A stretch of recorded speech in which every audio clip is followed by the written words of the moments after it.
ಶ್ರಾವ್ಯ ಭಾಗ 13.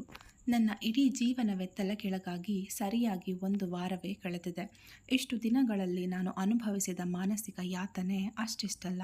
ನನಗಿಂತ ಹೆಚ್ಚು ನೋವನುಭವಿಸಿದವರು ಮದುವೆ ಆಗು ಎಂದು ದಂಬಾಲು ಬಿದ್ದು ನನ್ನನ್ನು ಮದುವೆಗೆ ಒಪ್ಪಿಸಿದ ಅಮ್ಮ. ಅವರಂತೂ ಇತ್ತೀಚೆಗೆ ನನಗೆ ಸರಿಯಾಗಿ ಮುಖವನ್ನು ಕೊಟ್ಟು ಸಹ ಮಾತನಾಡಿಸುತ್ತಿಲ್ಲ. ಯಾಕೆಂದರೆ ಅವರಿಂದಲೇ ನನ್ನ ಜೀವನ ಹಾಳಾಯಿತೆಂಬ ಪಾಪ ಪ್ರಜ್ಞೆ ಅವರನ್ನು ಕಾಡುತ್ತಿದೆ. ಹಾಗೆಲ್ಲ ಏನಿಲ್ಲ ಅಮ್ಮ, ಇದೆಲ್ಲವೂ ನಮ್ಮ ಹಣೆಬರಹದಲ್ಲಿ ಬರದಂತೆ ಆಗುತ್ತದೆ ಅಷ್ಟೆ.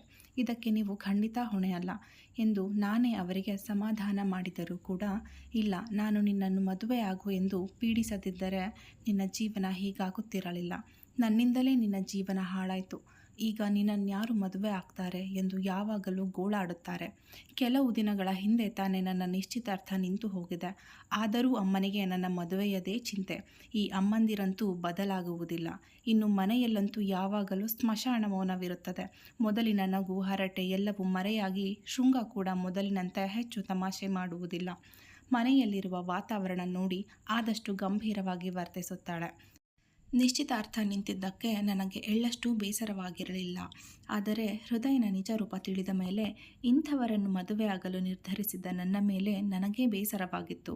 ಅವರೊಬ್ಬ ಶಿಕ್ಷಕನಾಗಿ ತನ್ನದೇ ವಿದ್ಯಾರ್ಥಿಗಳಿಗೆ ಮಾದಕ ವಸ್ತುಗಳನ್ನು ಮಾರಲು ಹೇಗೆ ತಾನೇ ಸಾಧ್ಯ? ಇದು ಬೇಲಿಯೇ ಎದ್ದು ಹೊಲ ಮೇಯ್ದಂತಾಗಿತ್ತು. ಅವರಿಗೇನು ಹಣಕಾಸಿನ ತೊಂದರೆ ಇತ್ತಾ? ಖಂಡಿತವಾಗಿಯೂ ಇಲ್ಲ. ಕೈ ತುಂಬ ಸಂಬಳ ಬರುವ ಒಳ್ಳೆಯ ಕೆಲಸವಿತ್ತು. ಅದಕ್ಕಿಂತ ಹೆಚ್ಚಾಗಿ ಒಳ್ಳೆಯ ಕುಟುಂಬವಿತ್ತು. ಕೇವಲ ಹಣದ ಮೋಹಕ್ಕಾಗಿ ಹೃದಯ್ ಎಲ್ಲವನ್ನೂ ಕಳೆದುಕೊಂಡು ಬಿಟ್ಟರು. ಅವರಿಗೆ ಇದರ ಬಗ್ಗೆ ಸ್ವಲ್ಪವೂ ಪಶ್ಚಾತ್ತಾಪವಿಲ್ಲ. ಈಗ ವಾರದ ಮುಂಚೆ ನಾನು ಕಲ್ಯಾಣ ಮಂಟಪದಲ್ಲಿ ತಲೆ ತಿರುಗಿ ಬಿದ್ದಾಗ ನನ್ನನ್ನು ಕೆಳಗೆ ಬೀಳದಂತೆ ಹಿಡಿದು ಆಸ್ಪತ್ರೆಗೆ ಸೇರಿಸಿ ಚಿಕಿತ್ಸೆ ಕೊಡಿಸಿದವರು ಬೇರೆ ಯಾರೂ ಅಲ್ಲ, ಶೌರ್ಯ. ಅಂದು ಆಸ್ಪತ್ರೆಗೆ ಸೇರಿಸಿದ 1 ಗಂಟೆಯಲ್ಲಿ ನನಗೆ ಪ್ರಜ್ಞೆ ಬಂದಿತ್ತು. ಆಗ ಆಶ್ಚರ್ಯವೆಂಬಂತೆ ನನ್ನ ಕುಟುಂಬದವರ ಜೊತೆ ಶೌರ್ಯ ಕೂಡ ಅಲ್ಲೇ ಇದ್ದರು. ಅವರನ್ನು ನೋಡಿದಾಗ ನನ್ನ ಹೃದಯ ಬಡಿತ ಒಮ್ಮೆ ಏರುಪೇರಾಗಿದ್ದು ಸುಳ್ಳಲ್ಲ. ನನಗೆ ಪ್ರಜ್ಞೆ ಬಂದ ತಕ್ಷಣ ಅವರ ಮುಖದಲ್ಲಿ ಕಂಡ ನಿರಾಳತೆಯನ್ನು ನೋಡಿದಾಗ ಮನಸ್ಸಿಗೆ ಒಂದು ರೀತಿ ಖುಷಿಯಾಗಿತ್ತು. ಎಲ್ಲರೂ ನನ್ನನ್ನು ಮಾತನಾಡಿಸಿ ಹೊರ ಹೋದ ನಂತರ ನನ್ನ ಬಳಿ ಬಂದು ಕೈ ಹಿಡಿದು ಕೆಲ ಕ್ಷಣಗಳ ಕಾಲ ದಿಟ್ಟಿಸಿದವರು ಹೆಚ್ಚೇನೂ ಹೇಳದೆ ಟೇಕ್ ಕೇರ್ ಎಂದು ಹೊರಟು ಹೋಗಿದ್ದರು. ಆಗ ನನ್ನ ಮನಸ್ಸಿಗಾದ ಬೇಸರವನ್ನು ವರ್ಣಿಸಲು ಸಾಧ್ಯವಿಲ್ಲ. ಅವರನ್ನು ಹೋಗದಂತೆ ತಡೆ ಎಂದು ಚೀರುತ್ತಿದ್ದ ನನ್ನ ಹೃದಯದ ಮಾತನ್ನು ಗಣನೆಗೆ ತೆಗೆದುಕೊಳ್ಳಲಿಲ್ಲ. ಯಾಕೆಂದರೆ ಆ ಸಮಯದಲ್ಲಿ ನನಗೆ ಯಾರ ಜೊತೆಯೂ ಮಾತನಾಡುವ ಮನಸ್ಸಿರಲಿಲ್ಲ. ನನಗಾಗ ಬೇಕಾಗಿದ್ದು ಕೆಲ ದಿನಗಳ ಒಂಟಿತನ ಮಾತ್ರ. ಅಂದು ಆಸ್ಪತ್ರೆಯಿಂದ ಮನೆಗೆ ಬಂದ ನಂತರ ನನ್ನ ರೂಮು ಹೊಕ್ಕವಳು ಹೆಚ್ಚಾಗಿ ರೂಮಿನಿಂದ ಹೊರಗೆ ಬರುತ್ತಿರಲಿಲ್ಲ. ಯಾಕೆಂದರೆ ಎಲ್ಲರ ಅನುಕಂಪದ ನೋಟ, ಮಾತುಗಳು ನನ್ನನ್ನು ಇನ್ನಷ್ಟು ನೋಯಿಸುತ್ತಿದ್ದವು. ನಡೆದುದರಲ್ಲಿ ನನ್ನದು ಯಾವುದೇ ತಪ್ಪಿಲ್ಲದಿದ್ದರೂ ಸಹ ಕೆಲವರು ಇದೂ ಸಹ ನನ್ನದೇ ತಪ್ಪು ಅನ್ನುವಂತೆ ಮಾತನಾಡುತ್ತಿದ್ದರು. ಈ ಹುಚ್ಚು ಜನಗಳ ಮಾತು ಕೇಳಿದಾಗ ತಲೆ ಕೆಟ್ಟು ಗೊಬ್ಬರವಾಗಿ ಬಿಡುತ್ತಿತ್ತು. ಆದ್ದರಿಂದ ನಾನು ಹೊರಗಡೆ ಹೋಗುವುದನ್ನೇ ನಿಲ್ಲಿಸಿಬಿಟ್ಟಿದ್ದೆ. ನನ್ನ ನಿಶ್ಚಿತಾರ್ಥ ನಿಂತ ದಿನವೇ ಕಾಲೇಜ್ಗೆ ಫೋನ್ ಮಾಡಿ ಕೆಲವು ದಿನಗಳು ರಜೆ ಕೇಳಿದ್ದೆ. ಪರೀಕ್ಷೆಯ ಸಮಯವಾದರೂ ಸಹ ನನ್ನ ಪರಿಸ್ಥಿತಿಯನ್ನು ಅರ್ಥ ಮಾಡಿಕೊಂಡು ಪ್ರಿನ್ಸಿಪಲ್ ಒಪ್ಪಿಗೆ ಕೊಟ್ಟಿದ್ದರು. ಆ 1 ವಾರ ಇಂದಿಗೆ ಮುಗಿಯಿತು. ನಾಳೆಯಿಂದ ಪುನಃ ಕಾಲೇಜಿಗೆ ಹೋಗಬೇಕು. ಜನರ ಅದೇ ಅನುಕಂಪದ ನೋಟ, ಮಾತುಗಳನ್ನು ಎದುರಿಸಬೇಕು. ಈ 1 ವಾರದಲ್ಲಿ ನಾನು ಅಲ್ಪ ಸ್ವಲ್ಪ ನೆಮ್ಮದಿಯಿಂದ ಇದ್ದೇನೆ ಎಂದರೆ ಅದಕ್ಕೆ ರಚನಳೇ ಕಾರಣ. ಪ್ರತಿದಿನ ಮನೆಗೆ ಬಂದು ನನ್ನ ಜೊತೆ ಸಮಯ ಕಳೆದು ಕಾಲೇಜಿನಲ್ಲಿ ನಡೆದ ತಮಾಷೆಯ ವಿಷಯಗಳನ್ನು ಹೇಳಿ ನನ್ನನ್ನು ನಗಿಸಲು ಪ್ರಯತ್ನಿಸುತ್ತಾಳೆ. ಯಾವುದೇ ಕಾರಣಕ್ಕೂ ನಮ್ಮಿಬ್ಬರ ಸಂಭಾಷಣೆಯಲ್ಲಿ ಹೃದಯನನ್ನು ಮಧ್ಯೆ ತರುತ್ತಿರಲಿಲ್ಲ. ಆ ದಿನ ನಡೆದ ಘಟನೆಯ ಬಗ್ಗೆ ಅವಳಲ್ಲಿ ಕೆಲವು ಬಾರಿ ಕೇಳಿದಾಗ, ನಿನ್ನ ಪ್ರಶ್ನೆಗಳಿಗೆ ಉತ್ತರ ಬೇಕೆಂದರೆ ಶೌರ್ಯನನ್ನು ಭೇಟಿ ಮಾಡು, ನಿನ್ನೆಲ್ಲ ಪ್ರಶ್ನೆಗಳಿಗೂ ಅವರಲ್ಲಿ ಉತ್ತರವಿದೆ ಎಂದು ಜಾರಿಕೊಳ್ಳುತ್ತಿದ್ದಳು. ನಾನು ಸುಮ್ಮನಾಗುತ್ತಿದ್ದೆ. ನಾಳೆಗೆ ಕಾಲೇಜಿಗೆ ಹೋಗಲು ಬೇಕಾದ ವಸ್ತುಗಳನ್ನು ನನ್ನ ಬ್ಯಾಗಿಗೆ ತುಂಬುತ್ತಿದ್ದೆ. ಕೆಳಗಡೆಯಿಂದ ಅಮ್ಮ, ಶ್ರಾವ್ಯ, ಊಟಕ್ಕೆ ಬಾ ಪುಟ್ಟ ಎಂದು ಕೂಗು ಹಾಕಿದ್ದರು. ಕೆಳಗೆ ಬಂದಾಗ ಎಲ್ಲರೂ ಮೌನವಾಗಿ ಕೂತಿದ್ದರು. ಲವಲವಿಕೆಯಿಂದಿರುತ್ತಿದ್ದ ನಮ್ಮ ಮನೆ ನನ್ನಿಂದ ಇಷ್ಟೊಂದು ಮೌನವಾಗಿರುವುದು ಸಹಿಸಲು ಕಷ್ಟವಾಯಿತು. ಇಲ್ನೋಡಿ ಹೇಳಿದಾಗ ಎಲ್ಲರೂ ನನ್ನ ಮಾತಿನ ಕಡೆ ಗಮನ ವಹಿಸಿದರು. ನೀವೆಲ್ಲರೂ ಹೀಗೆ ಆಕಾಶವೇ ತಲೆ ಮೇಲೆ ಬಿದ್ದಿರುವವರಂತೆ ವರ್ತಿಸಬೇಡಿ. ನನಗೇನೂ ಆಗಿಲ್ಲ, ನಾನು ಚೆನ್ನಾಗೇ ಇದ್ದೀನಿ. ನೀವುಗಳೆಲ್ಲ ಇದರ ಬಗ್ಗೆ ತುಂಬ ಯೋಚಿಸಬೇಡಿ ಎಂದೆ. ಯೋಚನೆ ಮಾಡದೆ ಇರೋಕೆ ಹೇಗೆ ಸಾಧ್ಯ ಶ್ರಾವ್ಯ? ಇದರಿಂದ ನಿನ್ನ ಜೀವನವೇ ಹಾಳಾಯಿತು ಎಂದರು ಅಮ್ಮ. ಅಮ್ಮ, ನನ್ನ ಜೀವನ ಏನೂ ಹಾಳಾಗಿಲ್ಲ. ಇದೆಲ್ಲ ನಿಶ್ಚಿತಾರ್ಥಕ್ಕೂ ಮೊದಲೇ ಮುಗೀತು ಅಂತ ಖುಷಿಪಡಿ. ಅಕಸ್ಮಾತ್ ಇದೆಲ್ಲ ನನ್ನ ಮದುವೆ ಆದಮೇಲೆ ಆಗಿದ್ರೆ ಆಗೇನು ಮಾಡುತ್ತಿದ್ರಿ ಎಂದೆ. ಅದು ಹಾಗಲ್ಲ ಪುಟ್ಟ, ಇಷ್ಟೆಲ್ಲ ನಡೆದ ಮೇಲೆ ನಿನ್ನ ಮದುವೆ ಮಾಡೋದು ನಮಗೆ ಬಹಳ ಕಷ್ಟ ಆಗುತ್ತೆ ಎಂದು ಹೇಳುವವರನ್ನು ಮಧ್ಯದಲ್ಲೇ ತಡೆದ ಅಪ್ಪ, ಸಾಕು ನಿಲ್ಲಿಸು ವೈದೇಹಿ. ಒಂದು ವಾರದ ಹಿಂದೆ ತಾನೇ ನಿನ್ನ ಮಗಳ ನಿಶ್ಚಿತಾರ್ಥ ನಿಂತಿದೆ. ಮದುವೆಗೆ ಮುಂಚೆ ಹುಡುಗನ ಅಸಲಿ ಎತ್ತು ತಿಳಿದು ನಮ್ಮ ಮಗಳ ಜೀವನ ಉಳಿತಲ್ಲ ಅಂತ ಖುಷಿ ಪಡೋ ಬದಲು ಮತ್ತೆ ಅವಳ ಬಗ್ಗೆ ಯೋಚನೆ ಮಾಡ್ತಿದ್ದೀಯಾ ಎಂದರು ಕೋಪದಲ್ಲಿ. ಅದು ಹಾಗಲ್ಲ ರೀ ಎಂದಾಗ ಅಮ್ಮನನ್ನು ಗುರಾಯಿಸಿ, ಶ್ರಾವ್ಯ ಯಾವಾಗ ತಾನೇ ನಮ್ಮ ಬಳಿ ಬಂದು ನನಗೆ ಹುಡುಗ ಇಷ್ಟ ಆಗಿದ್ದಾನೆ, ಇವನ ಜೊತೆ ನನ್ನ ಮದುವೆ ಮಾಡಿಸಿ ಅಂತ ಹೇಳ್ತಾಳೋ ಅಲ್ಲಿವರೆಗೆ ಈ ಮನೆಯಲ್ಲಿ ಯಾರೂ ಅವಳ ಮದುವೆ ವಿಚಾರವನ್ನು ಎತ್ತುವಂತಿಲ್ಲ ಎಂದು ಖಡಕ್ಕಾಗಿ ಹೇಳಿದಾಗ ಅಮ್ಮ ಸುಮ್ಮನಾಗಿ ಬಿಟ್ಟರು. ಅಪ್ಪನ ಮಾತು ಕೇಳಿ ನನಗಂತೂ ಹಾಲು ಕುಡಿದಷ್ಟು ಸಂತೋಷವಾಯಿತು. ಖುಷಿಯನ್ನು ತಡೆಯಲಾರದೆ, ಥ್ಯಾಂಕ್ ಯು ಪಪ್ಪ, ನನಗೆ ಈಗಲೇ ಮದುವೆ ಆಗೋ ಯಾವುದೇ ಯೋಚನೆಗಳಿಲ್ಲ. ನನಗೆ ಸ್ವಲ್ಪ ಸಮಯ ಬೇಕು. ಆದರೆ ಮುಂದೊಂದು ದಿನ ನನಗೆ ಇಷ್ಟವಾಗುವಂತಹ ಹುಡುಗ ಸಿಕ್ಕರೆ ಖಂಡಿತ ಅವರನ್ನು ನಿಮ್ಮ ಬಳಿ ಕರೆದುಕೊಂಡು ಬಂದು ಇವರ ಜೊತೆ ನನ್ನ ಮದುವೆ ಮಾಡಿಸಿ ಅಂತ ಧೈರ್ಯವಾಗಿ ನಿಮ್ಮ ಬಳಿ ಹೇಳ್ತೇನೆ. ಒಂದು ವೇಳೆ ನನ್ನ ಮನಸ್ಸಿಗೆ ಯಾವ ಹುಡುಗನೂ ಹಿಡಿಸಲಿಲ್ಲ ಅಂದರೆ ಬ್ರೋಕರ್ ರಾಮಣ್ಣ ಇತ್ತೇ ಇದ್ದಾರಲ್ಲ ಎಂದು ತಮಾಷೆ ಮಾಡಿದಾಗ ಎಲ್ಲರೂ ನಕ್ಕು ಬಿಟ್ಟರು. ಎಲ್ಲರ ನಗು ನಿಲ್ಲಿಸಿದ ನಂತರ, ಹಾಗೆಯೇ ನಾನು ನಾಳೆಯಿಂದ ಕಾಲೇಜ್ಗೆ ಹೋಗ್ತಿದ್ದೇನೆ. ಇವತ್ತಿಗೆ ನನ್ನ ರಜೆ ಕೂಡ ಮುಗೀತು. ಮಕ್ಕಳಿಗೆ ಪರೀಕ್ಷಾ ಸಮಯ ಬೇರೆ ಎಂದಾಗ ಎಲ್ಲರೂ ಸರಿ ಎನ್ನುವಂತೆ ತಲೆ ಆಡಿಸಿದರು. ನಂತರ ಎಲ್ಲರ ಜೊತೆ ಕೂತು ಊಟ ಮುಗಿಸಿ ನನ್ನ ರೂಮಿಗೆ ಬಂದೆ. ಇಷ್ಟು ದಿನಗಳ ನಂತರ ಎಲ್ಲರ ಮುಖದಲ್ಲಿ ನಗು ನೋಡಿ ನನ್ನ ಮನಸ್ಸಿಗೆ ನೆಮ್ಮದಿಯಾಯಿತು. ಫೋನಿನಲ್ಲಿ ಬೆಳಕು ಬರುತ್ತಿರುವುದನ್ನು ಗಮನಿಸಿ ಅದನ್ನು ಕೈಗೆ ತೆಗೆದುಕೊಂಡು ನೋಡಿದರೆ ಶೌರ್ಯ ಕರೆ ಮಾಡುತ್ತಿದ್ದರು. ಸ್ಕ್ರೀನಿನ ಮೇಲೆ ಅವರ ಹೆಸರನ್ನು ನೋಡುತ್ತಲೇ ನನ್ನ ಹೃದಯ ಬಡಿತ ಏರಿ ಭಯಕ್ಕೆ ಕೈಗಳೆಲ್ಲ ಬೆವರಲು ಶುರುವಾಯಿತು. ಅಂದು ಆಸ್ಪತ್ರೆಯಿಂದ ಹೋದ ಶೌರ್ಯ ಇದುವರೆಗೂ ನನ್ನನ್ನು ಭೇಟಿ ಮಾಡಲು ಪ್ರಯತ್ನಿಸಿರಲಿಲ್ಲ. ಇಷ್ಟು ದಿನಗಳಲ್ಲಿ ಇದೇ ಮೊದಲನೇ ಬಾರಿಗೆ ಅವರು ನನಗೆ ಕರೆ ಮಾಡುತ್ತಿರುವುದು. ಅವರ ಕರೆಗಾಗಿ ಎಷ್ಟು ದಿನ ಕಾದಿದ್ದೇನೋ ಗೊತ್ತಿಲ್ಲ. ಆದರೆ ಒಮ್ಮೆಯೂ ಅವರಿಗೆ ನಾನಾಗಿಯೇ ಕರೆ ಮಾಡುವ ಸಾಹಸವನ್ನಂತೂ ಮಾಡಿರಲಿಲ್ಲ. ಒಂದು ಬಾರಿ ಕರೆ ಕಟ್ಟಾಗಿ ಇನ್ನೊಂದು ಬಾರಿ ಫೋನು ಬಡಿದುಕೊಳ್ಳಲು ಶುರುವಾದಾಗ ಎಚ್ಚೆತ್ತು ಕಾಲ್ ರಿಸೀವ್ ಮಾಡಿ ಹೆಲೋ ಎಂದೆ. ಹಾಯ್ ಶ್ರಾವ್ಯ, ಊಟ ಆಯಿತಾ ಎಂಬ ಶೌರ್ಯನ ಧ್ವನಿ ಕೇಳಿ ನನ್ನ ಮುಖ ಕೆಂಪಾಯಿತು. ಆಯಿತು ಎಂದು ಸುರಿ ಸುಮ್ಮನಾದೆ. ಹೇಗಿದ್ದೀರಿ ಎಂದು ಮತ್ತೆ ಕೇಳಿದಾಗ ಚೆನ್ನಾಗಿದ್ದೇನೆ ಎಂದೆ. ನಾಳೆ ಸಿಗೋಕ್ಕಾಗುತ್ತಾ ಪ್ಲೀಸ್ ಎಂದು ನನ್ನನ್ನು ಕೇಳಿದಾಗ ಆಯಿತು ಎಂದೆ. ಸಂಜೆ 5 ಗಂಟೆಗೆ ನಿಮ್ಮ ಕಾಲೇಜಿನ ಬಳಿ ಇರುವ ಕಾಫಿ ಶಾಪಿನಲ್ಲಿ ನಿಮಗೋಸ್ಕರ ಕಾಯ್ದಿರ್ತೇನೆ ಶೌರ್ಯ ಎಂದಾಗ ಖಂಡಿತ ಬರ್ತೇನೆ ಎಂದೆ. ಒಂದು ನಿಮಿಷ ಇಬ್ಬರಿಗೂ ಏನು ಹೇಳಬೇಕೆಂದು ತಿಳಿಯದೆ ಸುಮ್ಮನಾದೆವು. ನಂತರ ನಾನೇ ಮುಂದಾಗಿ ಗುಡ್ ನೈಟ್ ಶೌರ್ಯ ಎಂದೆ. ಗುಡ್ ನೈಟ್ ಎಂದು ಶೌರ್ಯ ಕರೆಯನ್ನು ಕತ್ತರಿಸಿದ ನಂತರ ಫೋನನ್ನು ಎದೆಗೆ ಅವುಚಿಕೊಂಡು ಖುಷಿಯಲ್ಲಿ ಒಂದು ಸುತ್ತು ಸುತ್ತಿ ಹಾಸಿಗೆಯ ಮೇಲೆ ಬಿದ್ದು ಒದ್ದಾಡಿದೆ. ಇದುವರೆಗೂ ನನ್ನ ಮತ್ತು ಶೌರ್ಯನ ನಡುವೆ ನಡೆದ ಮಾತುಕತೆಗಳನ್ನು ನೆನಪಿಸಿಕೊಳ್ಳುತ್ತಾ ನಿದ್ದೆಗೆ ಜಾರಿದೆ. ಮಾರನೇ ದಿನ ಎದ್ದ ತಕ್ಷಣವೇ ಸ್ನಾನ ಮಾಡಿ ನಂತರ ಕೆಳಗೆ ಹೋಗಿ ಅಮ್ಮನಿಗೆ ತಿಂಡಿ ತಯಾರಿಸಲು ಸಹಾಯ ಮಾಡಿದೆ. ರೂಮಿಗೆ ಬಂದು ಒಂದೊಳ್ಳೆಯ ಸೀರೆಯನ್ನು ಆರಿಸಿ ಉಟ್ಟುಕೊಂಡು ಎಂದಿಗಿಂತ ತುಸು ಹೆಚ್ಚಾಗಿಯೇ ಮುತುವರ್ಜಿ ವಹಿಸಿ ಅಲಂಕಾರ ಮಾಡಿಕೊಂಡೆ. ಸಂಪೂರ್ಣವಾಗಿ ತಯಾರಾದ ನಂತರ ಮತ್ತೊಮ್ಮೆ ಕನ್ನಡಿಯಲ್ಲಿ ನನ್ನ ಪ್ರತಿಬಿಂಬ ನೋಡಿಕೊಂಡು ಕೆಳಗೆ ಬಂದೆ. ಅಪ್ಪ ಮತ್ತು ಶೃಂಗ ಜೊತೆ ಕುಳಿತು ತಿಂಡಿ ತಿಂದ ನಂತರ ಖುಷಿಯಲ್ಲಿಯೇ ಸ್ಕೂಟಿಯ ಕೀಯನ್ನು ತೆಗೆದುಕೊಂಡು ಎಲ್ಲರಿಗೂ ಬಾಯ್ ಹೇಳಿ ಹೊರಬಂದವಳು ಗಾಡಿಯನ್ನು ಹತ್ತಿ ಕಾಲೇಜಿನ ಕಡೆಗೆ ಹೊರಟೆ. ದಾರಿಯ ಮಧ್ಯದಲ್ಲಿ ಹೋಗುವಾಗ ಅಂದು ನನ್ನ ಗಾಡಿ ಕೆಟ್ಟು ನಿಂತು ಯಾರೋ ಹುಡುಗರು ರೇಗಿಸಿದಾಗ ಶೌರ್ಯ ನನ್ನನ್ನು ಕಾಪಾಡಿದ ಜಾಗ ಬಂದಾಗ ಒಂದು ಕ್ಷಣ ಗಾಡಿಯನ್ನು ಅಲ್ಲೇ ನಿಲ್ಲಿಸಿ ಆ ಸ್ಥಳವನ್ನು ಗಮನಿಸಿದಾಗ ನನಗೇ ತಿಳಿಯದಂತೆ ನನ್ನ ಮುಖದ ಮೇಲೆ ಮುಗುಳ್ನಗೆಯೊಂದು ಮೂಡಿತ್ತು. ನಂತರ ತಲೆ ಕೊಡವಿಕೊಂಡು ಕಾಲೇಜಿಗೆ ಹೋದವಳು ಎಲ್ಲರನ್ನು ಮಾತನಾಡಿಸಿ ನನ್ನ ಜಾಗಕ್ಕೆ ಬಂದು ಕುಳಿತೆ.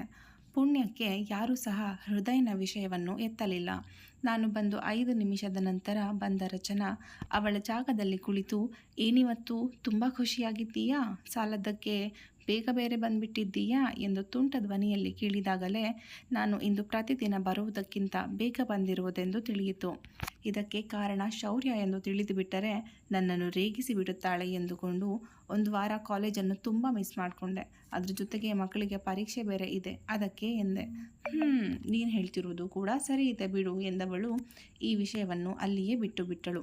9 ಗಂಟೆ ಆದ ತಕ್ಷಣ ನನಗೆ ವಹಿಸಲಾಗಿದ್ದ ತರಗತಿಗೆ ಹೋದೆ. 1 ವಾರದ ನಂತರ ಕಾಲೇಜಿಗೆ ಬಂದಿದ್ದರಿಂದ ಏನೋ ಒಂದು ರೀತಿಯ ಹೊಸ ಹುರುಪು ನನ್ನನ್ನು ಆವರಿಸಿಕೊಂಡಿತ್ತು. ಅಂದಿನ ದಿನವೆಲ್ಲ ಮಕ್ಕಳಿಗೆ ಅನುಮಾನವಿರುವ ವಿಷಯಗಳ ಬಗ್ಗೆ ಹೇಳಿಕೊಡುತ್ತಾ ಯಾವಾಗ 5 ಗಂಟೆ ಆಗುತ್ತದೆಯೋ ಎಂದು ಕಾತುರದಿಂದ ಕಾಯುವುದರಲ್ಲಿ ಸಮಯ ಎಂದಿಗಿಂತ ತಡವಾಗಿಯೇ ಕಳೆಯುತ್ತಿತ್ತು. 5 ಗಂಟೆಗೆ 5 ನಿಮಿಷವಿದೆ ಎನ್ನುವಂತೆ ಕಾಲೇಜಿನಿಂದ ಹೊರಟಾಗ ಇನ್ನೂ ತನ್ನ ಕಂಪ್ಯೂಟರಿನಲ್ಲಿ ಏನೋ ಕೆಲಸ ಮಾಡುತ್ತಿದ್ದ ರಚನಾ 5 ನಿಮಿಷ ಇರು, ನಾನು ಬರ್ತೇನೆ ಎಂದಳು. ಇಷ್ಟು ಹೊತ್ತು ಶೌರ್ಯನನ್ನು ಭೇಟಿ ಮಾಡುವ ಖುಷಿಯಲ್ಲಿ ಹಾರಾಡುತ್ತಿದ್ದವಳು ರಚನಾ ನನ್ನ ಜೊತೆ ಬರುತ್ತೇನೆ ಎಂದಾಗ ಗಾಳಿ ತೆಗೆದ ಬಲೂನಿನಂತೆ ಇಳಿದು ಹೋದೆ. ಅದನ್ನು ಗಮನಿಸಿ, ಇರಲಿ ನೀನು ಹೋಗಿರು, ಈ ಕೆಲಸ 5 ನಿಮಿಷಕ್ಕಿಂತ ಹೆಚ್ಚು ಸಮಯ ಹಿಡಿಯುತ್ತೆ ಅನಿಸುತ್ತೆ ಎಂದಾಗ ಸರಿ ಎಂದು ಖುಷಿಯಲ್ಲಿಯೇ ಕಾಲೇಜಿನಿಂದ ಹೊರಬಂದು ನನ್ನ ಗಾಡಿಯನ್ನು ಹತ್ತಿ ಕುಳಿತು 2 ನಿಮಿಷದಲ್ಲಿ ಶೌರ್ಯ ಹೇಳಿದ ಕಾಫಿ ಶಾಪನ್ನು ತಲುಪಿದ್ದೆ.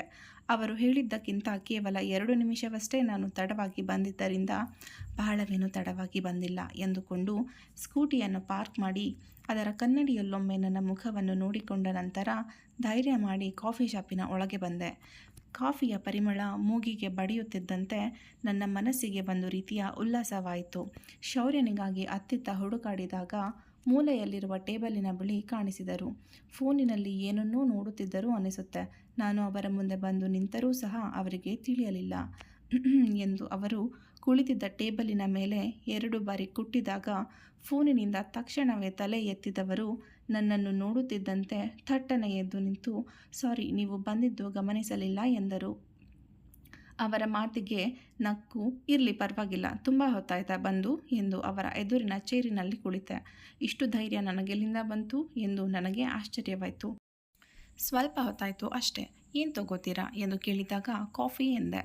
ಸರಿ ಎಂದು ವೇಟರನ್ನು ಕರೆದು 2 ಕಾಫಿಗೆ ಹೇಳಿದರು. ಕಾಫಿ ಬರುವವರೆಗೆ ನಮ್ಮಿಬ್ಬರ ನಡುವೆ ಸಹಿಸಲಾರದ ಮೌನವೊಂದು ಆವರಿಸಿಬಿಟ್ಟಿತ್ತು. ನಾನಂತೂ ಸುಮ್ಮನೆ ಕಿಟಕಿಯಿಂದ ಹೊರಗೆ ನೋಡುತ್ತಾ ಕುಳಿತುಬಿಟ್ಟೆ. 2 ನಿಮಿಷದಲ್ಲಿ ವೇಟರ್ ಬಂದು ಕಾಫಿಯನ್ನು ಇಟ್ಟು ಹೋದರು. ಅದನ್ನೂ ಸಹ ಮೌನದಲ್ಲಿಯೇ ಕುಡಿದು ಮುಗಿಸಿದೆವು. ಕಾಫಿ ಕುಡಿದ ನಂತರ ಶೌರ್ಯ ಬಹಳ ಗಾಬರಿಗೊಂಡವರಂತೆ ಕಾಣಿಸಿದರು. ಮತ್ತೆರಡು ನಿಮಿಷ ಕಳೆದರೂ ಸಹ ಅವರೇನು ಮಾತೇ ಆಡಲಿಲ್ಲ. ನಾನೇ ಮುಂದುವರಿದು, ಏನೋ ಮಾತಾಡಬೇಕು ಅಂತ ಹೇಳಿದ್ರಿ ಎಂದೆ. ನನ್ನ ಮಾತಿಗೆ ಕೂದಲಲ್ಲಿ ಕೈಯಾಡಿಸುತ್ತಾ, ಅದನ್ನೇ ಹೇಗೆ ಆರಂಭ ಮಾಡಬೇಕು ಅಂತ ಗೊತ್ತಾಗ್ತಿಲ್ಲ ಎಂದರು. ಇರಲಿ ಪರವಾಗಿಲ್ಲ ಹೇಳಿ ಎಂದೆ. ಶ್ರಾವ್ಯ, ನಾನು ನಿಮ್ಮನ್ನು ಇಲ್ಲಿಗೆ ಕರೆಸಿದ ಉದ್ದೇಶ ಏನಂದರೆ ಹೃದಯ ಬಗ್ಗೆ ಮಾತನಾಡೋದಕ್ಕೆ. I hope you don't mind ಎಂದರು. ಅವರ ಬಾಯಿಯಲ್ಲಿ ಹೃದಯ ಹೆಸರು ಕೇಳುತ್ತಿದ್ದ ಹಾಗೆಯೇ 1 ವಾರದ ಹಿಂದೆ ನಡೆದ ಘಟನೆಗಳೆಲ್ಲ ನೆನಪಾದವು. ಅವರ ಬಗ್ಗೆ ಮಾತನಾಡಲು ಇಷ್ಟವಿಲ್ಲದೆ ತಲೆ ತಗ್ಗಿಸಿ ಕುಳಿತುಬಿಟ್ಟೆ. ನನ್ನ ಮುಜುಗರವನ್ನು ಗಮನಿಸಿ, ನಿಮಗೆ ಅವರ ಬಗ್ಗೆ ಮಾತನಾಡೋಕ್ಕೆ ಇಷ್ಟ ಇಲ್ಲ ಅಂತ ಗೊತ್ತು ಶ್ರಾವ್ಯ, ಆದರೆ ಇದು ಅನಿವಾರ್ಯ ಅವರೆಂದಾಗ ಧೈರ್ಯ ಮಾಡಿ ಹೇಳಿ ಎಂದೆ. ಹೃದಯ್ ಈ ಕೆಲಸವನ್ನು ಸುಮಾರು 3-4 ವರ್ಷಗಳಿಂದ ಮಾಡ್ತಿದ್ದಾನೆ. ಅವನು ಈ ಕೆಲಸ ಮಾಡೋದಕ್ಕೆ ಮುಖ್ಯ ಕಾರಣ ಹಣ. ಅದು ನಿಮಗೆ ಗೊತ್ತೇ ಇದೆ ಅಂದ್ಕೊಳ್ತೇನೆ ಎಂದು ನನ್ನನ್ನು ನೋಡಿದಾಗ ಏನು ಹೇಳಬೇಕು ತಿಳಿಯದೆ ಅವರನ್ನೇ ನೋಡಿದೆ. ಯಾಕೆಂದರೆ ಹೃದಯ್ ಈ ಕೆಲಸವನ್ನು ಹಣಕ್ಕಾಗಿ ಮಾಡುತ್ತಿದ್ದದ್ದು ಎಂದು ತಿಳಿದಿತ್ತು. ಆದರೆ 3-4 ವರ್ಷಗಳಿಂದ ಈ ಕೆಲಸವನ್ನು ಮಾಡುತ್ತಿದ್ದರು ಎಂದು ತಿಳಿದಿರಲಿಲ್ಲ. ಓಕೆ ಎಂದು ನಿಟ್ಟುಸಿರುಬಿಟ್ಟು, ಕಾಲೇಜಿನಲ್ಲಿ ಹೀಗೆ ಏನೇನೋ ನಡೀತಿದೆ ಅಂತ ಪ್ರಿನ್ಸಿಪಾಲ್ಗೆ ಹೇಗೋ ಗೊತ್ತಾಗ್ಬಿಟ್ಟಿದೆ. ಆದರೆ ಈ ಕೆಲಸ ಮಾಡ್ತಿರೋದು ಯಾರು ಅಂತ ಸರಿಯಾಗಿ ಅವರಿಗೆ ಗೊತ್ತಿರಲಿಲ್ಲ. ಹಾಗಾಗಿ ನೇರವಾಗಿ ಪೊಲೀಸ್ ಸ್ಟೇಷನ್ನಲ್ಲಿ ದೂರು ದಾಖಲಿಸಿದರೆ ಕಾಲೇಜಿನ ಮರ್ಯಾದೆ ಹೋಗುತ್ತೆ ಅಂತ ಹೆದರಿ ಈ ವಿಷಯನ ನನಗೆ ತಿಳಿಸಿ ಸೂಕ್ಷ್ಮವಾಗಿ ಹ್ಯಾಂಡಲ್ ಮಾಡುವಂತೆ ಬೇಡಿದರು. ಅವರ ಮಾತಿಗೆ ಇಲ್ಲ ಎನ್ನಲಾಗದೆ SP ಅವಿನಾಶ್ಗೆ ಈ ವಿಷಯ ತಿಳಿಸಿದೆ. ಅವಿನಾಶ್ ನಿಮಗೆ ಗೊತ್ತೇ ಇರಬೇಕಲ್ಲ ಎಂದು ನನ್ನನ್ನು ನೋಡಿದಾಗ, ಹಾಂ ಗೊತ್ತು, ಆ ದಿನ ಇದೇ ಕಾಫಿ ಶಾಪಿನಲ್ಲಿ ನಿಮ್ಮ ಜೊತೆ ಇದ್ದರಲ್ಲ, ಆಗ ಬಹುಶಃ ನೀವು ಇದೇ ವಿಷಯದ ಬಗ್ಗೆ ಚರ್ಚಿಸುವುದಕ್ಕೆ ಇಲ್ಲಿಗೆ ಬಂದಿದ್ದೀರಿ ಅನಿಸುತ್ತೆ ಎಂದೆ. ನನ್ನ ಮಾತಿಗೆ ನಕ್ಕವರು, ನೀವು ತುಂಬ ಬುದ್ಧಿವಂತರಿದ್ದೀರಿ ಎಂದು ನನ್ನನ್ನು ಹೊಗಳಿದರು. ಅವರ ಹೊಗಳಿಕೆಗೆ ನಾನೇನು ನಾಚಲಿಲ್ಲ. ಬದಲಾಗಿ ಈ ಕೇಸಿನ ಸಂಪೂರ್ಣ ಮಾಹಿತಿಯನ್ನು ತಿಳಿಯಲು ಕಾತುರಳಾಗಿದ್ದೆ. ಓಕೆ, ನಾವು ತನಿಖೆ ಶುರು ಮಾಡಿದ ನಂತರ ನಮ್ಮ ಅನುಮಾನ ಮೊದಲು ಬಂದು ನಿಂತದ್ದು ಹೃದಯ ಮೇಲೆಯೇ. ಅವನ ಮೇಲೆ ನಮ್ಮ ಅನುಮಾನ ಗಟ್ಟಿಯಾಗುವುದಕ್ಕಿಂತ ಮೊದಲು ನಿಮ್ಮ ಕಾಲೇಜಿನ ಎಲ್ಲ ಲೆಕ್ಚರರ್ಗಳನ್ನು ನಾವು 24 ಗಂಟೆಯೂ ಅವರಿಗೆ ತಿಳಿಯದಂತೆ ಗಮನಿಸುತ್ತಿದ್ದೆವು.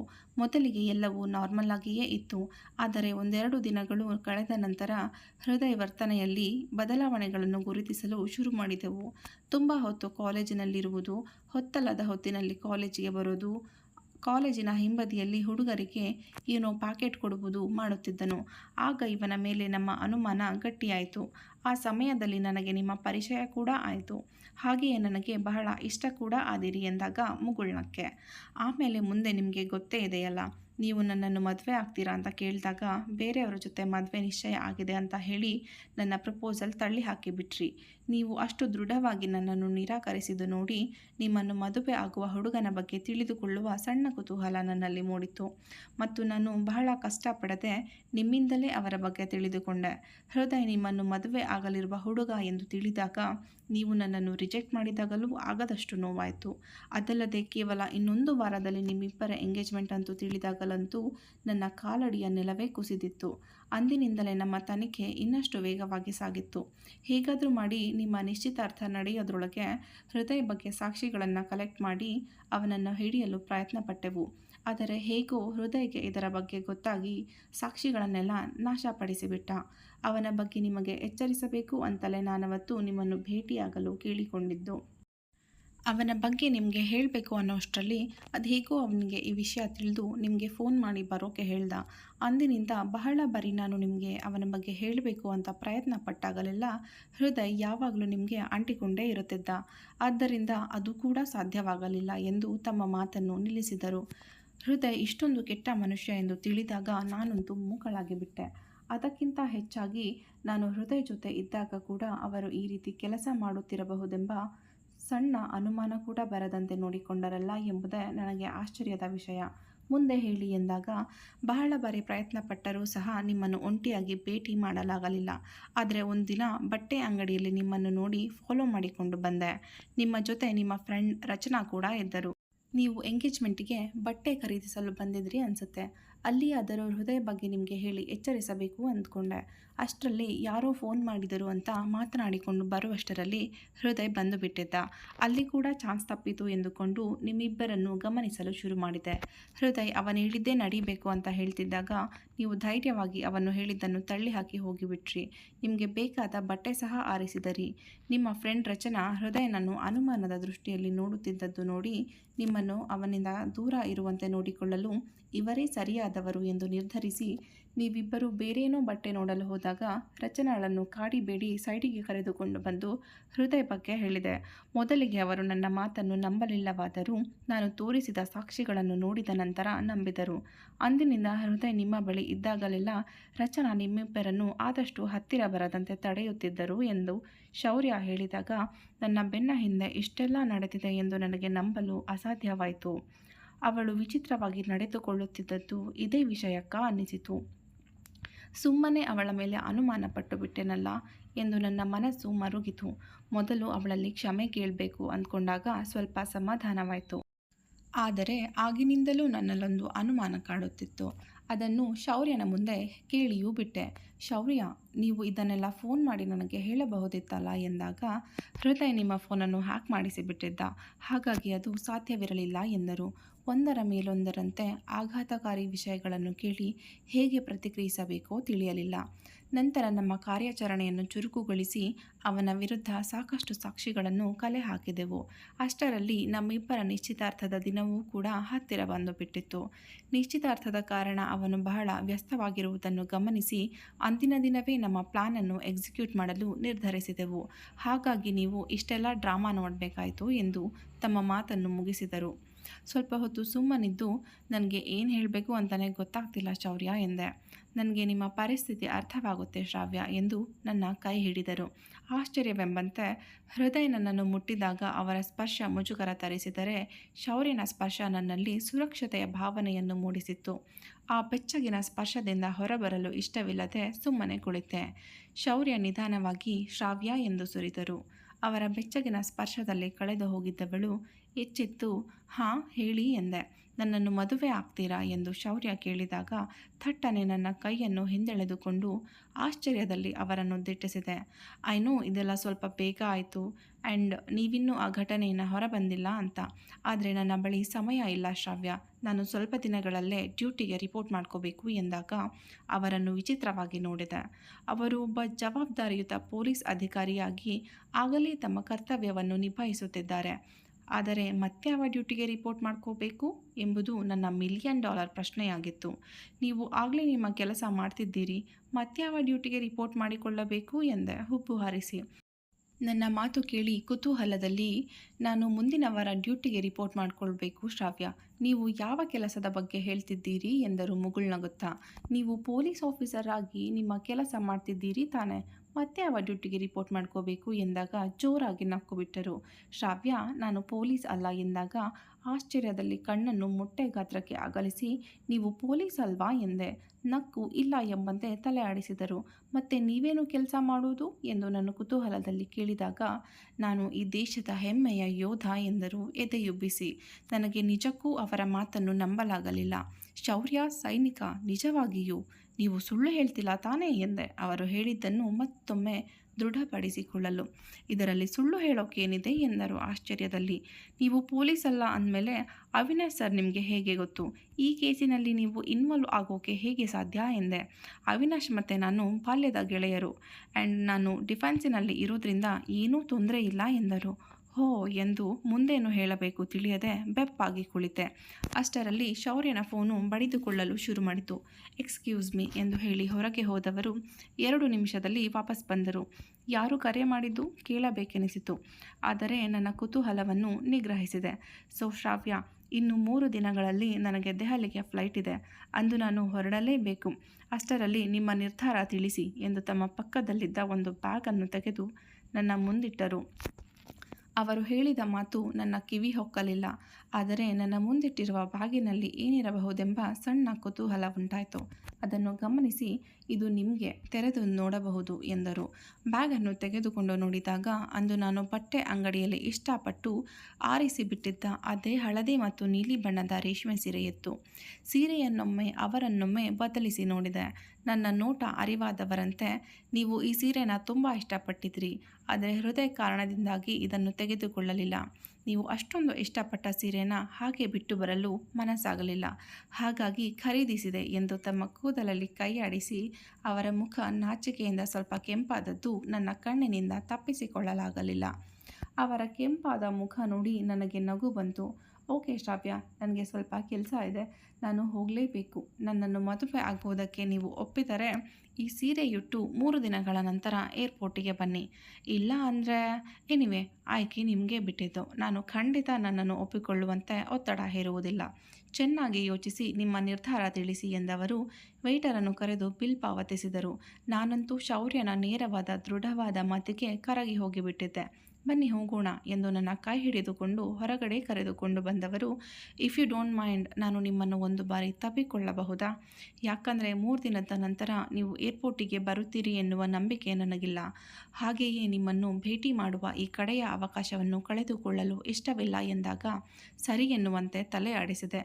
ನನ್ನನ್ನು ಗಟ್ಟಿಯಾಗಿ ತಬ್ಬಿ ನೆತ್ತಿಯ ಮೇಲೊಂದು ಮುತ್ತಿಟ್ಟು ಬಾಯ್ ಶ್ರಾವ್ಯ ಎಂದು ನನ್ನನ್ನು ತಿರುಗಿ ನೋಡದೆ ಹೊರಟು ಹೋದರು. ಹೊರಟು ಹೋದವರ ಹಿಂಭಾಗವನ್ನೇ ನೋಡುತ್ತಾ ಎಲ್ಲಿಗೆ ಹೋಗಬೇಕೆಂದು ತಿಳಿಯದೆ ಮಧ್ಯ ರಸ್ತೆಯಲ್ಲಿ ಹಾಗೆಯೇ ನಿಂತುಬಿಟ್ಟೆ. ನನ್ನ ಮುಂದೆ ಜೋರಾಗಿ ಶಬ್ದ ಮಾಡುತ್ತಾ ವೇಗವಾಗಿ ಬೈಕೊಂದು ಸರಿದು ಹೋದಾಗ ಎಚ್ಚೆತ್ತು ಮನೆಗೆ ನಡೆದೆ. 3 ದಿನಗಳ ನಂತರ ಶೌರ್ಯ ಕೊಟ್ಟ ಸೀರೆಯನ್ನು ಚೆಂದವಾಗಿ ಉಟ್ಟು ಅದಕ್ಕೆ ತಕ್ಕಂತೆ ಅಲಂಕಾರ ಮಾಡಿಕೊಂಡು ರೂಮಿನಿಂದ ಹೊರಬಂದೆ. ಕೆಳಗೆ ಬಂದಾಗ ಮನೆಯವರೆಲ್ಲರೂ ನನ್ನನ್ನೇ ಬಾಯಿ ಬಿಟ್ಟುಕೊಂಡು ನೋಡುತ್ತಿದ್ದರು. ಎಲ್ಲರ ನೋಟದಿಂದ ನಾಚಿಕೆಯಾದಂತಾಗಿ ತಲೆ ತಗ್ಗಿಸಿಬಿಟ್ಟೆ. ಅಮ್ಮ ನನ್ನ ದೃಷ್ಟಿ ತೆಗೆದು ನಿವಾಳಿಸಿದರು. ಅವರಿಗೊಂದು ನಗು ನೀಡಿ ಅಪ್ಪನನ್ನು ತಬ್ಬಿ ಥ್ಯಾಂಕ್ ಯು ಅಪ್ಪ ಎಂದೆ. ನನ್ನ ತಲೆಯನ್ನು ಸವರಿ ಮುತ್ತಿಟ್ಟು, ನನಗೆ ನಿನ್ನ ಖುಷಿ ಮುಖ್ಯ ಪುಟ್ಟ ಎಂದರು. ನನ್ನನ್ನು ಏರ್ಪೋರ್ಟಿಗೆ ಕರೆದುಕೊಂಡು ಹೋಗಲು ಅಪ್ಪನ ಕಾರು ಆಗಲೇ ತಯಾರಾಗಿತ್ತು. ಕಾರನ್ನು ಓಡಿಸಲು ಬರುತ್ತಿದ್ದರಿಂದ ಅಪ್ಪ ನನ್ನ ಜೊತೆಯಲ್ಲಿ ಏರ್ಪೋರ್ಟಿಗೆ ಬರುತ್ತೇನೆ ಎಂದರೂ ಕೂಡ ರಚನಾ ಜೊತೆ ಹೋಗ್ತೇನೆ ಎಂದು ಅವರನ್ನು ಕಷ್ಟಪಟ್ಟು ಒಪ್ಪಿಸಿದೆ. ಶ್ರಾವ್ಯ, ಲೇಟ್ ಆಯಿತು, ನೀನು ಹೀಗೆ ತಡ ಮಾಡಿದರೆ ನಾವು ಏರ್ಪೋರ್ಟ್ ಹೋಗುವಷ್ಟರಲ್ಲಿ ಶೌರ್ಯ ವಿಮಾನದಲ್ಲಿ ದೆಹಲಿಗೆ ಹಾರ್ಕೊಂಡು ಹೋಗಿರ್ತಾರೆ ಅಷ್ಟೇ ಎಂದು ನನ್ನನ್ನು ಕಿಚಾಯಿಸಿದಳು. ಅವಳ ಮಾತಿಗೆ ಎಲ್ಲರೂ ಜೋರಾಗಿ ನಕ್ಕರು. ಅವಳ ಭುಜಕ್ಕೊಂದು ಪೆಟ್ಟು ಕೊಟ್ಟು ಎಲ್ಲರಿಗೂ ಬಾಯಿ ಹೇಳಿ ಹೊರಬಂದು ಕಾರು ಹತ್ತಿ ಕುಳಿತೆ. ನಮ್ಮಿಬ್ಬರ ಪಯಣ ಏರ್ಪೋರ್ಟಿನ ಕಡೆಗೆ ಸಾಗಿತ್ತು. ಇಲ್ಲೇನು ನಡೆಯುತ್ತಿರಬಹುದೆಂದು ನಿಮಗಾಗಲೇ ತಿಳಿದಿರಬಹುದು. ನಾನು ಶೌರ್ಯನನ್ನು ಭೇಟಿ ಮಾಡಲು ಏರ್ಪೋರ್ಟಿಗೆ ಹೋಗುತ್ತಿದ್ದೇನೆ. ನನ್ನನ್ನು ಈ ಸೀರೆಯಲ್ಲಿ ನೋಡಿದಾಗ ಶೌರ್ಯನ ಸಂತೋಷವನ್ನು ಕಣ್ತುಂಬಿಕೊಳ್ಳಲು ಕಾತುರಳಾಗಿದ್ದೇನೆ. ಅವರನ್ನು ಭೇಟಿ ಮಾಡಿ ಮನೆಗೆ ಬಂದು ಅವರು ಹೇಳಿದ್ದರ ಬಗ್ಗೆ ಬಹಳ ಗಂಭೀರವಾಗಿ ಯೋಚಿಸಿದೆ. ಹೇಳಿದ ಪ್ರತಿಯೊಂದು ಮಾತುಗಳು ನನ್ನ ಮನಸ್ಸನ್ನು ಹೊಕ್ಕಿದ್ದವು. ಅವರು ಹೇಳಿದಂತೆ 3 ದಿನಗಳು ಈ ವಿಷಯದ ಬಗ್ಗೆ ತುಂಬ ಗಹನವಾಗಿ ಯೋಚಿಸಿದಾಗ ಸದ್ಯಕ್ಕೆ ಮದುವೆಯ ಯೋಚನೆಯೇ ಇಲ್ಲದವಳು ನನ್ನ ನಿರ್ಧಾರವನ್ನು ಬದಲಾಯಿಸಿದ್ದೆ. ಕೇವಲ ಶೌರ್ಯನಿಗಾಗಿ. ಮೊದಲಿನಿಂದಲೂ ಅವರ ಕಡೆ ಆಕರ್ಷಿತಳಾಗಿದ್ದ ನಾನು ಅವರ ನಡವಳಿಕೆಗೆ ಸಂಪೂರ್ಣವಾಗಿ ಸೋತು ಹೋಗಿಬಿಟ್ಟಿದ್ದೆ. ಈಗ ತಡ ಮಾಡಿದರೆ ಖಂಡಿತ ಶೌರ್ಯ ನನ್ನ ಕೈತಪ್ಪುವುದರಲ್ಲಿ ಅನುಮಾನವೇ ಇಲ್ಲ. ಜೀವನ ಎಲ್ಲರಿಗೂ ಎರಡನೆಯ ಅವಕಾಶ ಕೊಡುವುದಿಲ್ಲ. ಕೊಟ್ಟಾಗ ಅದನ್ನು ನಿರಾಕರಿಸುವವನು ನಿಜಕ್ಕೂ ದಡ್ಡ. ಇರುವ ಅವಕಾಶ ನನ್ನ ಕೈ ಜಾರಿ ಹೋಗುವುದಕ್ಕೂ ಮೊದಲು ಅದನ್ನು ಜತನ ಮಾಡಬೇಕು. ಈಗ ನನ್ನ ಎರಡನೆಯ ಅವಕಾಶ ಶೌರ್ಯ. ಅಷ್ಟು ಒಳ್ಳೆಯ ವ್ಯಕ್ತಿಯನ್ನು ನನ್ನ ಜೀವನದಿಂದ ದೂರ ಮಾಡಿಕೊಳ್ಳಲು ಇಷ್ಟಪಡದೆ ಅವರನ್ನು ನನ್ನ ಜೀವನದಲ್ಲಿ ಉಳಿಸಿಕೊಳ್ಳುವ ನಿರ್ಧಾರ ಮಾಡಿದೆ. ಮನೆಯಲ್ಲಿ ಈ ವಿಷಯವನ್ನು ಹೇಳಿದಾಗ ಮೊದಲಿಗೆ ಹೌಹಾರಿದವರು ಶೌರ್ಯ ನನ್ನನ್ನು ಹೃದಯದಿಂದ ಕಾಪಾಡಲು ಎಷ್ಟು ಕಷ್ಟಪಟ್ಟಿದ್ದಾರೆ ಎಂದು ತಿಳಿಸಿದಾಗ ಒಪ್ಪಿಕೊಂಡರು. ಇದರಲ್ಲಿ ರಚನಳದ್ದು ಬಹುದೊಡ್ಡ ಪಾಲಿದೆ. ಶೌರ್ಯನ ಬಗ್ಗೆ ಯೋಚಿಸುತ್ತಾ 1 ಗಂಟೆಯ ಹಾದಿ ಸವೆಸಿದ ನಂತರ ಏರ್ಪೋರ್ಟ್ ತಲುಪಿ ಒಳಗೆ ಹೋದೆವು. ನಾನಂತೂ ಅವರ ರಿಯಾಕ್ಷನ್ ಹೇಗಿರಬಹುದೆಂದು ನೆನೆದು ಬಹಳ ಖುಷಿಯಾಗಿದ್ದೆ. ದೂರದಲ್ಲಿ ಲಗೇಜ್ ಬ್ಯಾಗ್ ಹಿಡಿದು ಚೇರಿನ ಮೇಲೆ ಕುಳಿತಿದ್ದ ವ್ಯಕ್ತಿ ಅವರಿಗೆ ಹೋಲಿಕೆಯಾದಾಗ ಅವರೇ ಶೌರ್ಯನಿರಬೇಕೆಂದು ಬೇರೆಲ್ಲೋ ಹುಡುಕುತ್ತಿದ್ದ ರಚನಳನ್ನು ಕರೆದು ತೋರಿಸಿದೆ. ಮೊಬೈಲಿನಲ್ಲಿ ಏನನ್ನೋ ನೋಡುತ್ತಿದ್ದವರು ನಾನು ಮುಂದೆ ಹೋಗಿ ನಿಲ್ಲುತ್ತಲೇ ತಲೆ ಎತ್ತಿ ನೋಡಿದರು. ಎದುರಿಗೆ ನನ್ನನ್ನು ನೋಡುತ್ತಲೇ ಅವರ ಮುಖದ ಮೇಲೊಂದು ದೊಡ್ಡ ನಗು ಮೂಡಿತ್ತು. ಥಟ್ಟನೆ ಕುಳಿತಿದ್ದ ಚೇರಿನಿಂದ ಎದ್ದವರು ನನ್ನ ಕೈ ಹಿಡಿದು, ನೀವು ಬಂದೇ ಬರ್ತೀರಾ ಅಂತ ನನ್ನ ಮನಸ್ಸು ಹೇಳ್ತಿತ್ತು ಶ್ರಾವ್ಯ. ಥ್ಯಾಂಕ್ ಯು ಸೋ ಮಚ್ ಬಂದಿದ್ದಕ್ಕೆ ಎಂದರು. ಅವರ ಕಣ್ಣುಗಳಲ್ಲಿದ್ದ ಖುಷಿಯನ್ನು ಗಮನಿಸಿದಾಗ ಹೃದಯ ಬಡಿತ ಏರಿತ್ತು. ಮುಗುಳ್ನಕ್ಕು ಅವರನ್ನೇ ನೋಡುತ್ತಾ ನಿಂತೆ. ಈ ಸೀರೆಯಲ್ಲಿ ತುಂಬ ಚೆನ್ನಾಗಿ ಕಾಣ್ತಿದ್ದೀರಾ ಶ್ರಾವ್ಯ. ನನಗೆ ಎಷ್ಟು ಖುಷಿ ಆಗ್ತಿದೆ ಅಂತ ಎಕ್ಸ್ಪ್ಲೇನ್ ಮಾಡೋಕ್ಕಾಗ್ತಿಲ್ಲ ಎಂದವರು ನನ್ನನ್ನು ತಬ್ಬಿಯೇ ಬಿಟ್ಟರು. ಅವರಿಂದ ದೂರ ಸರಿದು, ಶೌರ್ಯ ಎಲ್ಲರೂ ನಮ್ಮನ್ನೇ ನೋಡ್ತಿದ್ದಾರೆ ಎಂದೆ ಮುಜುಗರದಲ್ಲಿ. ನೋಡಲಿ ಬಿಡಿ, ಐ ಡೋಂಟ್ ಕೇರ್ ಎಂದವರು ಆಕಾಶದಲ್ಲಿ ತೇಲಾಡುತ್ತಿರುವವರಂತೆ ಕಂಡರು. ದೂರದಲ್ಲಿ ನಮ್ಮಿಬ್ಬರನ್ನೇ ನೋಡುತ್ತಾ ನಿಂತಿದ್ದ ರಚನಳನ್ನು ಕೈ ಸನ್ನೆ ಮಾಡಿ ಕರೆದೆ. ಇಬ್ಬರು ಹಾಯ್ ಹಲೋ ಎಂದ ನಂತರ ಎಲ್ಲರೂ ಸೇರಿ ಹೀಗೆಯೇ ಮಾತನಾಡುತ್ತಾ ನಿಂತಿದ್ದೆವು. ಶೌರ್ಯ ಅಂತೂ ನನ್ನ ಕೈಯನ್ನು ಬಿಟ್ಟಿರಲೇ ಇಲ್ಲ. ರಚನಾ ಅದನ್ನು ಗಮನಿಸಿ ನನ್ನ ಕಡೆ ನೋಡಿ ಹುಬ್ಬು ಹಾರಿಸಿ ಕಣ್ಣು ಹೊಡೆದಳು. ಅವಳನ್ನು ಕಣ್ಣಲ್ಲೇ ಕತ್ತರಿಸಿ ಸುಮ್ಮನಿರಿಸಿದೆ. ಅಷ್ಟರಲ್ಲಿ ಶೌರ್ಯನ ವಿಮಾನದ ಅನೌನ್ಸ್ಮೆಂಟ್ ಕೇಳಿಬಂತು. ಅವರು ಇನ್ನೇನು ಹೊರಡುತ್ತಾರೆ ಎಂದು ನೆನೆದು ನನ್ನ ಕಣ್ಣುಗಳು ತುಂಬಿ ಬಂದವು. ಹೃದಯ ಜೊತೆ ಇದ್ದಾಗ ಒಂದು ದಿನವೂ ಈ ರೀತಿಯ ಭಾವನೆ ನನ್ನನ್ನು ಕಾಡಿರಲಿಲ್ಲ. ಶ್ರಾವ್ಯ, ನಾನಿನ್ನ ಹೊರಡುತ್ತೇನೆ. ಮುಂದಿನ ಬಾರಿ ಬಂದಾಗ ನನ್ನ ಕುಟುಂಬದ ಸಮೇತ ನಿಮ್ಮ ಮನೆಗೆ ಬಂದು ನಿನ್ನನ್ನು ಮದುವೆ ಮಾಡಿಕೊಡಿ ಎಂದು ಕೇಳ್ತೇನೆ ಎಂದರು ಬೇಸರದಲ್ಲಿ. ನಾನು ಸಹ ಸರಿ ಎಂದು ತಲೆ ಆಡಿಸಿದೆ. ಇನ್ನೊಮ್ಮೆ ಫ್ಲೈಟಿನ ಅನೌನ್ಸ್ಮೆಂಟ್ ಕೇಳಿ ಬಂದಾಗ ಬಾಯ್ ಶ್ರಾವ್ಯ, ಟೇಕ್ ಕೇರ್, ಬೇಗ ಬರ್ತೇನೆ, ಮಿಸ್ ಮೀ ಎಂದು ಯಾವುದೋ ಮಾಯದಲ್ಲಿ ನನ್ನ ಕೆನ್ನೆಗೆ ಮುತ್ತಿಟ್ಟು ಓಡಿ ಹೋಗಿದ್ದರು. ಅವರ ಮುತ್ತಿಟ್ಟ ಕೆನ್ನೆಯ ಮೇಲೆ ಕೈಯಿಟ್ಟು ಬಾಯಿ ಬಿಟ್ಟುಕೊಂಡು ನೋಡುತ್ತಾ ನಿಂತಿದ್ದ ನನ್ನನ್ನು ರಚನಾ ತಿವಿದು ಎಬ್ಬಿಸಿ, ಕನಸು ಕಂಡಿದ್ದು ಸಾಕು, ನಡಿ ಹೋಗೋಣ ಎಂದು ನನ್ನನ್ನು ಎಳೆದುಕೊಂಡು ಹೋದಳು. ಥ್ಯಾಂಕ್ ಯು ರಚ್ಚು ಎಂದು ಅವಳ ಕೈ ಹಿಡಿದೆ. ಈ ನಾಟಕ ಎಲ್ಲ ನನ್ನ ಹತ್ರ ನಡೆಯಲ್ಲ. ನಿನ್ನಿಂದಾಗಿ ಬೆಳಗ್ಗೆ ತಿಂಡಿ ಸಹ ತಿನ್ನೋಕ್ಕಾಗಿಲ್ಲ. ಮೊದಲು ತಿಂಡಿ ಕೊಡಿಸು ನಡಿ ಎಂದಳು. ಅವಳ ಮಾತಿಗೆ ನಕ್ಕು ತಿಂಡಿ ಬೂತಿ ಎಂದು ಗುಣಗಿಕೊಳ್ಳುತ್ತಾ ಅವಳನ್ನು ಹಿಂಬಾಲಿಸಿದೆ. ಮುಕ್ತಾಯ. ಯಾರೆಲ್ಲ ಇನ್ನೂ ನನ್ನ ಚಾನಲ್ಗೆ ಸಬ್ಸ್ಕ್ರೈಬ್ ಮಾಡಿಲ್ಲವೋ ದಯವಿಟ್ಟು ತಪ್ಪದೆ ಸಬ್ಸ್ಕ್ರೈಬ್ ಮಾಡಿ. ಹಾಗೆ ಇಂದಿನ ವಿಡಿಯೋ ಇಷ್ಟವಾಗಿದ್ದರೆ ತಪ್ಪದೆ ಲೈಕ್ ಮಾಡಿ, ಶೇರ್ ಮಾಡಿ ಮತ್ತು ಕಾಮೆಂಟ್ ಮೂಲಕ ನಿಮ್ಮ ಅಭಿಪ್ರಾಯ ತಿಳಿಸಿ.